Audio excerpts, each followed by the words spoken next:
7వ అధ్యాయము. చీనా దేశంలో సేవ. మీరు సర్వలోకమునకు వెళ్ళి సర్వసృష్టికి సువార్తను ప్రకటించండి. మార్కు సువార్త 16వ అధ్యాయం 15వ వచనం. నేను సువార్తను ప్రకటించుచున్నను, నాకు అతిశయ కారణము లేదు. సువార్తను ప్రకటించవలసిన భారము నా మీద మోపబడి ఉన్నది. అయ్యో, నేను సువార్తను ప్రకటించకపోయిన ఎడల నాకు శ్రమ. 1 కొరింథీ 9వ అధ్యాయం 16వ వచనం. స్టడ్ దంపతులు కళ్యాణ మండపాన్ని విడిచిపెట్టి చీనా దేశంలో లొంగగవ్య అనే పట్టణంలో సేవ చేయటానికి కదిలిపోయారు. ప్రిసిల్లా స్నేహితురాలైన మిస్ బ్రోక్స్వా కూడా సువార్త సేవకై సాగిపోయింది. దయ్యముల కొంప ఎగుటచే చీనా వారిచే విడువబడి శిథిలావస్థలో ఉన్న ఒక ఇల్లు వారికి అద్దెకు దొరికింది. మంచాలు లేనందున నేల మీదనే పడుకోవలసి వచ్చింది. 5 సంవత్సరాల వరకు ఆ పట్టణస్థుల దూషణలకును ఆగ్రహమునకును గురయ్యారు. ఇల్లు విడిచి బయటకు వెళ్ళినప్పుడెల్లా తిట్లు శాపములను వినబడుతూ ఉండేవి. ఆ పట్టణంలో ఎవరికి కష్టము సంభవించినను వీరే కారకులు అని తలంచి నిందించేవారు. తెగుళ్ళు, అతివృష్టి, అనావృష్టి మొదలగు వాటి వలన బాధపడవలసి వచ్చినప్పుడు స్టడ్ దంపతుల వల్లనే తమకు అట్టి దురవస్థ ప్రాప్తించినని దూషించేవారు. ఏలయనగా స్టడ్ దంపతులు చీనా వారి దేవతలకు అర్పణలు ఇయ్యనందున అవి కోపించి ప్రజలను శ్రమపెట్టు చుండినవని వారి మూఢనమ్మకము. సేవా ఫలితము. స్టడ్ దంపతులు చైనా వారిని స్నేహపూర్వకంగా ఆకర్షించి సువార్తను ప్రకటించుచూ ఉండిరి. క్రీస్తు శిలువ శ్రమలను పటముల ద్వారా వారికి వివరించినప్పుడు అనేకులు కన్నీళ్లు కార్చుచుండిరి. ఒకనాడు స్టడ్ ఎంత పాపి అయినను యేసు రక్షించగలడు అనే అంశం మీద ప్రసంగించెను. ఆ మీదట అచ్చట చేరిన వారిలో ఒక వృద్ధుడు ఆయనను ప్రత్యేకముగా కలుసుకొని, అయ్యా, నేను చాలా దుర్మార్గుడను, నరహంతకుడను, వ్యభిచారిని, త్రాగుబోతును. దేవుడు నా వంటి వాణిని కూడా రక్షించగలడా అని ప్రశ్నించెను. స్టడ్ పాపి పట్ల క్రీస్తు ప్రేమను గురించి ప్రకటించిన తరువాత అతడు తన పాపములను గురించి పశ్చాత్తాపడి మారుమనసు పొందెను. మరియు తాను ఏ పట్టణంలో పాపమునందు జీవించెనో అచ్చటికి ఏగి తన పాపములను ఒప్పుకొని తన రక్షణానుభవమును చెప్పగా ఆ పట్టణస్థులు అతనిని అనేక దెబ్బలు కొట్టిరి. దెబ్బల వలన అతడు చావ సిద్ధమాయెను. దెబ్బల నుండి స్వస్థుడైన తరువాత మరలా సువార్తను ప్రకటించగా జైల్లో పెట్టారు. చెరసాల యందు ఉన్నను మానక తన స్వానుభవ సాక్ష్యం ఇచ్చుచుండగా అతడు పిచ్చివాడని తలంచి విడిచిపెట్టారు. చైనా దేశీయులు నల్లమందుకు బానిసలై రోగపీడితులు అగుతూ ఉండిరి. నల్లమందు అంగళ్లలో ఒకేసారి 50 మంది వరకు కనిపిస్తారు. స్టడ్ దంపతులు ఇట్టి దురలవాటు నుండి చైనా వారిని విడిపింపనించి తీవ్రముగా కృషి సలిపారు. నల్లమందు సేవించటం వలన పిచ్చివారైన 2 మాత్రము మొదటిగా స్టడ్ దంపతుల సహాయము అపేక్షించారు. ప్రభు కృపను బట్టి వారు నెల రోజులలో పూర్ణ స్వస్థత పొందుట చూచి జనులు మిగులు ఆశ్చర్యపడి గుంపులు గుంపులుగా స్వస్థత పొందుటకు వచ్చారు. కాగా 7 సంవత్సరాలలో సుమారు 800 స్త్రీ పురుషులు వచ్చి శారీరక స్వస్థతతో పాటు రక్షణానందంతో నింపబడిన వారే తిరిగిపోయారు. కుటుంబము. దేవుడు స్టడ్ దంపతులను ఆశీర్వదించి వారికి 4 కుమార్తెలను అనుగ్రహించెను. ఏదో దైవ కార్యమును నిర్వహించుటకే వీరిని దేవుడిచ్చెనని స్టడ్ నమ్మెను. స్టడ్ దంపతులకు 1889వ సంవత్సరమున ఒక కుమార్తె జన్మించెను. సర్వసాధారణంగా తొలి కాన్పుకు వైద్య సహాయము అపేక్షించుట కద్దు. చైనా దేశంలో ఉన్న స్టడ్ సతికి సహాయపడుటకు డాక్టర్ గాని నర్సు గాని దొరకలేదు. వైద్య సహాయము నిమిత్తమై స్వదేశానికి పోయి స్టడ్ సతి ప్రసవించిన తరువాత బలపడు వరకు కనీసం 2 నెలలు విశ్రాంతి తీసుకోవడం అవసరమై ఉండెను. రాకపోకల ప్రయాణమునకై 2 నెలలు పడుతుంది. మొత్తం మీద 5 నెలల పాటు దేవుని పని మానివేయటం ఎట్లు అనే తలంపు స్టడ్ని బాధపెట్టింది. ఏది ఎట్లున్నను దేవుని పని విడిచిపెట్టి స్వదేశమునకు పోవుటకు సమ్మతించలేదు. వైద్యుని కొరకై అంత దూరము ఏల పోవలయును? పరమ వైద్యుడుగు యేసు సహాయము అపేక్షించకూడదా అని సతి స్టడ్తో చెప్పి దైవ సేవకు విరోధం కలుగకుండా చేసింది.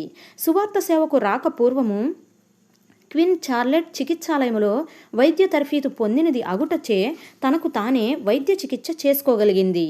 ఇట్టి క్లిష్ట పరిస్థితులలో స్టడ్ తోటి పనివాడైన స్టాన్లీ స్మిత్ విడువక నిత్యము స్టడ్ దంపతులకై విజ్ఞాపన చేసెను.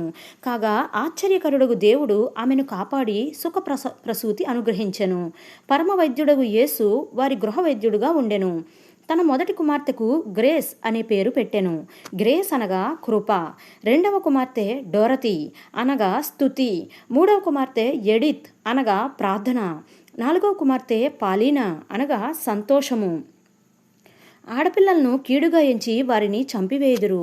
కనుక తన బిడ్డకు సంతోషము అనే పేరు పెట్టినప్పుడు చీనా దేశస్థులు స్టడ్ని ఒక వింతైన మానవునిగా ఎంచారు. దేవుడు మగపిల్లల వలనే ఆడపిల్లలను ప్రేమించును అని పాఠము నేర్పుటకు గాను స్టడ్ ఆమెకు ఆ పేరు పెట్టెను. చీనా దేశంలో ఎక్కువ కుమార్తెలు కలుగుట నాశన హేతువని తలంచి తమ బాలికలను తోడేళ్లకు పారవేస్తారు. స్టడ్ దంపతులకు 4వ కుమార్తె జన్మించినప్పుడు ఆమెను తోడేళ్లకు పారవేస్తారని చీనా దేశీయులు తలంచారు.